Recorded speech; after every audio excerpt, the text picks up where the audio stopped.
Good evening, I'm Bo Williams and welcome to the 7. Let's get a look at the big 7 stories right now. And topping the list for us tonight, 3 students and 8 others arrested on UT's campus after protesting to mark the anniversary of Nakba, which means catastrophe and refers to the displacement of Palestinians during the 1948 Arab-Israeli War.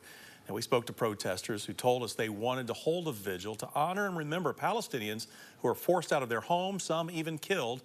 During the protest, a UT official told demonstrators to leave the lawn at the College of Law and move to the Student Union lawn, where they had permission to gather. Well, they did not do that in a timely manner, so police began making arrests. One of those arrested overnight was well-known community member Yassine Taru, owner of Yassine's Falafel House. He was officially charged with criminal trespassing. He even spent some time, we understand, in the hospital. Now, we caught up with Yassine this morning as he walked out of the detention center with a sling on his arm and an American flag around his shoulders. He says he is a proud American, and if we can't protect people here, how will we protect anyone in other countries? I was very clear with the administration, with the police right there.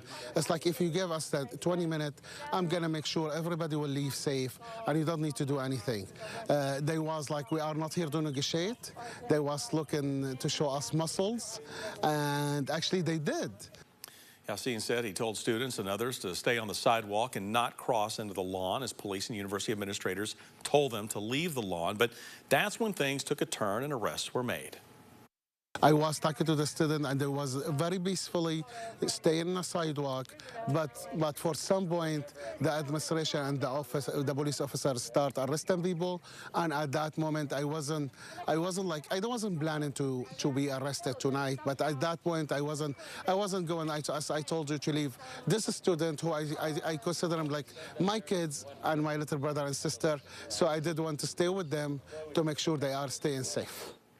Yassine continued to say that he was shocked as he was being arrested because they stayed out of the lawn and were planning to leave, as we mentioned, in 20 minutes. Meanwhile, UT put out a statement saying protesters chose not to leave after being told and were arrested for trespassing.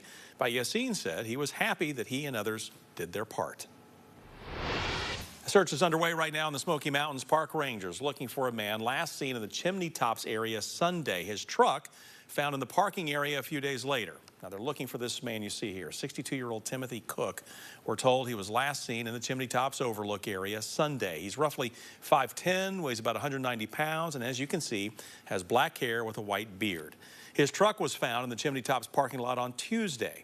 So if you see him or you have information on where he may be, you are asked to please call the National Park Service tip line.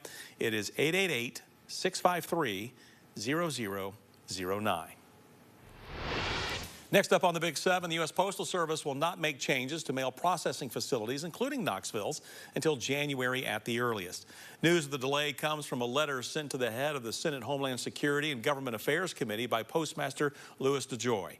Now, it's a response to concerns shared by lawmakers about the impact of a review and the overhaul of mail processing facilities aimed at cutting costs and improving efficiency. Tennessee Congressman Tim Burchett put out a statement today saying, quote, "I am glad Postmaster General DeJoy is listening to constituents and lawmakers' concerns about these moves." Burchett goes on to say, "I hope he takes this extra time to consider the best moves for East Tennessee and other districts affected by these moves." Next up for us, a new mental health resource is coming to Knoxville. The McNabb Center plans to open its Empath unit next month on St. Mary Street. Empath stands for Emergency Psychiatric Assessment, Treatment, and Healing Unit. The center will serve as an urgent care type facility that will provide adults with immediate access to psychiatry and stabilize patients experiencing a behavioral health crisis. It will be the first of its kind in Tennessee. Candace Allen with the McNabb Center says the unit will serve as an alternative to the emergency room. Individuals are going to have access to a prescriber, to a nurse practitioner or a psychiatrist 24/7, 365 days a year immediately. There's nothing else like that. The center will open on June 3rd and is located next to the Knoxville Public Safety Complex. A potential rock quarry is causing a stir in the town of Greenback. The town and the Loudoun County Planning Commission have filed a lawsuit to potentially stop it from coming.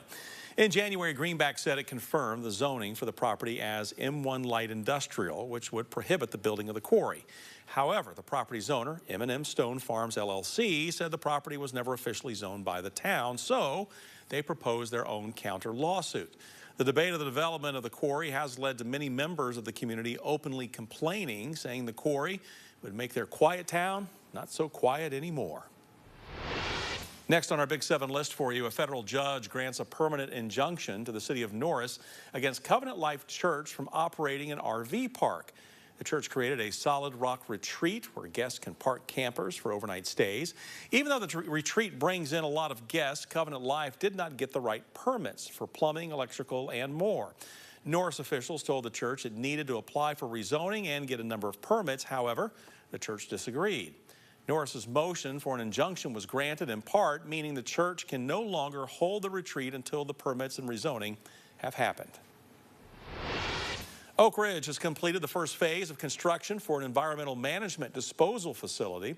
The facility will provide the capacity of waste disposal that needs to be completed at Y12 and ORNL. Field work started in August after its groundbreaking. Some tasks included clearing 27 acres of land, rerouting 2 roads, and more. The project came out under budget and ahead of schedule. The second phase is a groundwater field demonstration, which will continue for the next 2 years.